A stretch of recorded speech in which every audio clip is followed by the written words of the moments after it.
Thank you, our able people from the media across the country. We are here today because we have tried to access these offices.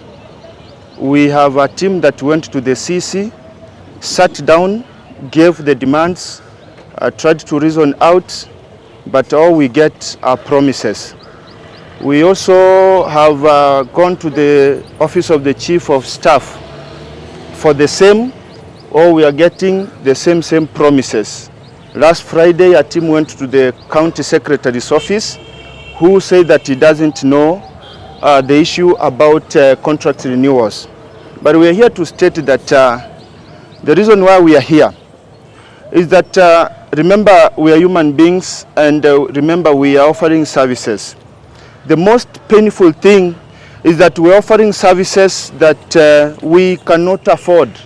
For instance, you know, if the service, if the payment, if the salaries have not been paid, then it means that even the NHIF will not receive medical services. And therefore we have staffs here whose children are spouses and even themselves have been sick, and they have been forced to pay expensively from their pocket, which of course they are not earning. You can imagine a health officer, a clinical officer, a nurse going to beg, going to beg and maybe anatafuta mchango ili kwamba aweze ku cater for the medical bills. But the same officer is the same officer who you require or is expected to offer the same service. It's a shame when we try to reach our leaders and they are not giving us access. In fact, we went and booked, we negotiated with the county secretary, the chief, the CEC, and we requested to have a sitting with the governor so that he gives us the modalities with which he's going to address this matter. All that we are getting is they are procrastinating and pushing us forward. They are playing with us PR. What is the big thing with the governor coming and telling us that this is the matter that is at hand and we are planning to address it? What is the problem? I mean, he's our governor and we voted for him.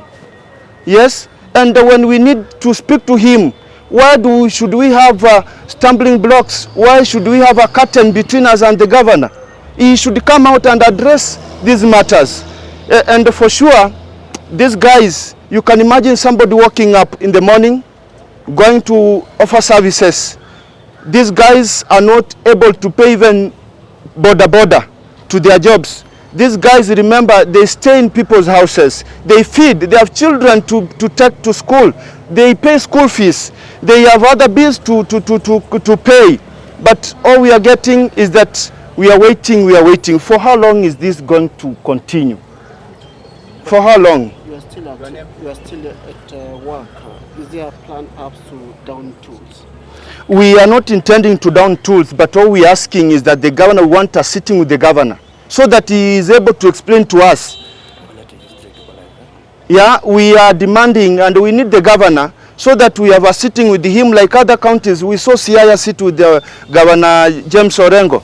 They ironed this out, they agreed. And that is what the conversation we want. We are not downing tools. In fact, even from here, we are straight going to go to our places, to various places of work. We are going to continue the services. But all we are saying is that we need to sit with our leaders.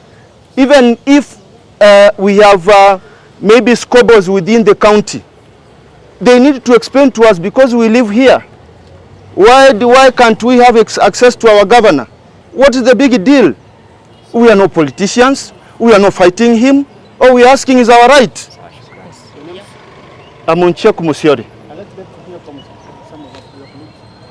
So that we can address the governor, so that we can air our views directly to the governor. Because we've tried in all those offices, in the CEC office, in the county secretary office, but all is in vain. We are aware also that our county has squabbles because we don't have the public service board. So if this case of public service board is going to continue, for how long are we going to wait? is there not any other solution so that we can have our letters so that we can be paid like other accounts are being paid? Thank you. Good afternoon once more.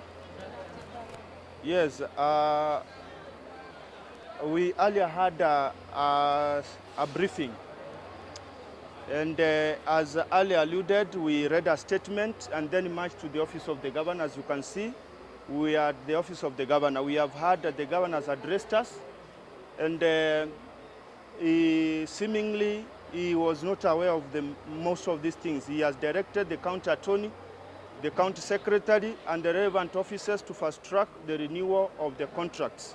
And that is what basically we wanted to be addressed. And so we are here, we are waiting for the relevant officers to tell us the way forward and see how to address this matter so that we continue with our service delivery.